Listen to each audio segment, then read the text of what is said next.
G'day, it's fugitive Australian journalist Shane Dowling from the website Kangaroo Court of Australia.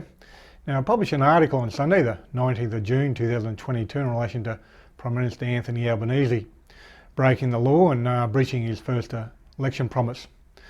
And it relates to federal cabinet and the national cabinet and secrecy, concealing from the public what we have a right to know.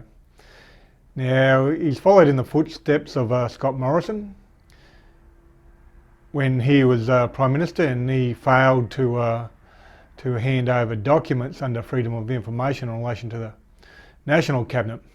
Now, how it works is you have a federal cabinet, which is the Prime Minister and the ministers, and by law they're protected from Freedom of Information laws where they don't have to hand over documents. That's to protect the government being able to discuss any and every issue they want to and need to without it being made public. But the National Cabinet is what Scott Morrison set up to deal with COVID, which is the Prime Minister and also all the state premiers. So when that was set up, independent Senator Rex Patrick tried to get hold of the documents, you know, the agenda and also the minutes after the meetings, but Scott Morrison refused to hand them over. So Rex Patrick followed the processes and ended up at the Administrative Appeals Tribunal, and he had a win, and the government was in effect ordered to hand over documents from the federal cabinet, not the federal cabinet, the national cabinet I mean, but Scott Morrison and the government in effect refused. But Anthony Albanese, when he was in opposition, he accused it of being an abusive process as well, and said it undermines the public's right to know.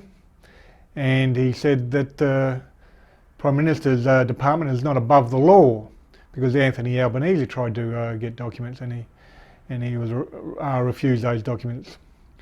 And the Attorney General, the current Attorney General, Mark Dreyfus, who was a Shadow Attorney General back in March this year, 2022, in effect said when they get to government they're not going to try and conceal the documents from the National Cabinet. They'll hand them over because they've got no right to conceal them anyhow.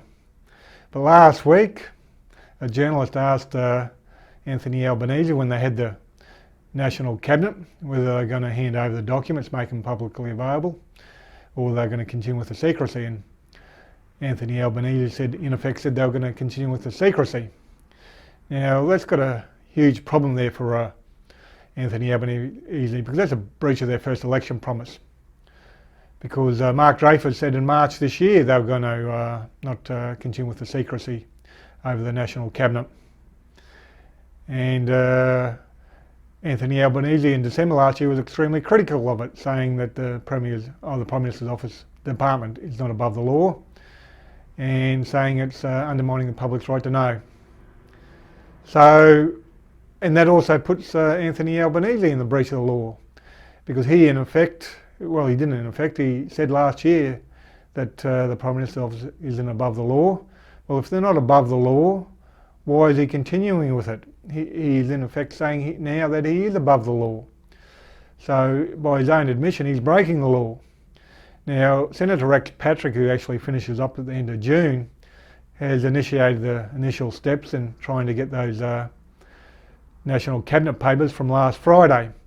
He applied to get the draft or the draft before the meeting, the agenda, I mean, before the meeting, and the day or just after the meeting he applied to get the minutes from the meeting. So it sounds like there's going to be a showdown, ultimately in the Administrative Appeals Tribunal, I suspect, or maybe even the Federal Court, which is the next step after that, if they appeal it. It looks like it's going to be a showdown, even though Rex Patrick is leaving the Senate in a few days. Sounds like he's going to follow through with it. And hopefully he does, and there will be a showdown. Now, some people will argue, well, the original National Cabinet of the Prime Minister and the Premiers was set up to deal with COVID, and we've got a right to know that. But some might argue, oh well, it's not a big issue now because COVID's almost finished. Well, it's not over yet, point one.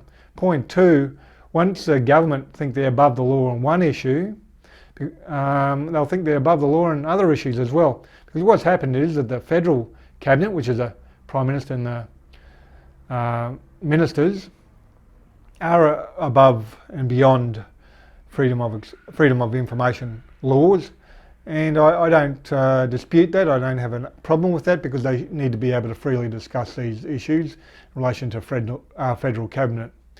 But what Scott Morrison did, he set up the national cabinet and tried to bolt it on, in effect, to the federal cabinet to avoid scrutiny.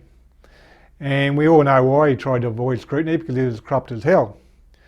And Anthony Albanese was very critical of that, because he was saying that secrecy is undermining the public's right to know, and what we should be able to know, and it has a potential future impact on moving forward, and it does. If Anthony Albanese gets away with this, what's going to happen in the future? He'll start bolting other things onto the federal cabinet and saying, oh no, they're exempt from freedom of information laws. The problem Anthony Albanese has got now is it's going to get tested in court by the looks, and he's going to have a lot of questions he's going to need to answer in the future. He's avoided them last Friday. He gave a simple answer, no, he's not going to make them available to the public, but he won't be able to avoid them permanently, especially if Rex Patrick, and hopefully he does, if he doesn't, follows through with it. Hopefully one of the other independent senators will, or not independent senators, but independent MPs, I suppose the senators can as well, will follow through with it. Now, other than that, make sure you visit my website, share the article, and also please subscribe to my YouTube channel and share the video on Twitter and Facebook, etc. Other than that, thank you for your time and have a good day.